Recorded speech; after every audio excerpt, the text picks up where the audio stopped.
Edit చేయాలి, ఇది నాకు క్లియర్గా లోపం కనిపిస్తుంది, మీరు చాలా ఈజీగా తీసుకున్నారు, మీరు ఎందుకు ఈ విధంగా చేశారనేటువంటి కూడా వ్యక్తం చేశారు ఆయన. సో రేపు సీఎం గారు వస్తారు కాబట్టి ప్రెస్ మీట్ కూడా ఉంటుంది.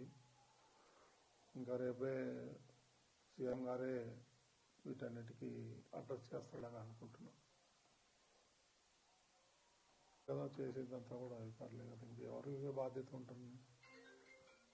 ముందర రోజు నిన్న కూడా నేను మీటింగ్ కాల్ఫర్ చేశాను అధికారులతో. ఏం చేస్తున్నారు ఏంటి నేను అడగటం కూడా జరిగింది. చాలా ఈజీగా తీసుకోవద్దండి మీరు, నాకు ఇన్ఫర్మేషన్ ఉంది గొడవలు జరుగుతాయేమో అని. అందుకని నేను ఈరోజు మార్నింగ్ కూడా ప్రెస్ మీట్లో అదే చెప్పాను. తిరుమలకి రానివ్వరేమో, దర్శనాలు కావేమో అనేటువంటి రూమర్ బాగా సోషల్ మీడియాలో స్ప్రెడ్ చేశారు.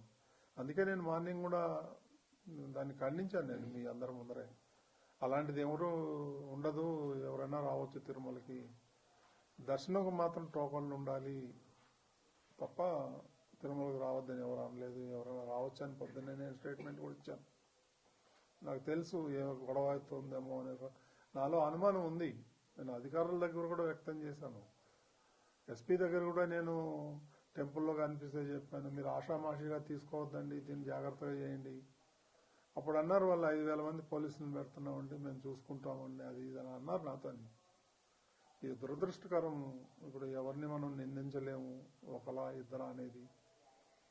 ఈ పొరపాటు జరిగిపోయింది, మరి దానికి చింతించడం తప్ప మనం చేసేదేం లేదు ఈ టైంలో. ఇప్పుడు కుట్రేమి ఉండవండి దీంట్లో, ఎందుకు ఉంటాయి కుట్రలు కానీ అవన్నీ అబద్ధాలు. ఇది యాక్సిడెంట్, ఎవరు కావాలని ఎవరు చేయరు. It is an purely accident.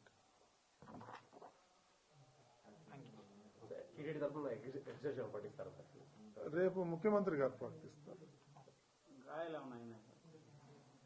కొంతమంది ఉన్నారు, ఇంకో 20-25 మంది క్యాజువాలిటీ అడ్మిట్ అయ్యారు. రియా హాస్పిటల్లో కొంతమంది, సిమ్స్ లో కొంతమంది ఉన్నారు.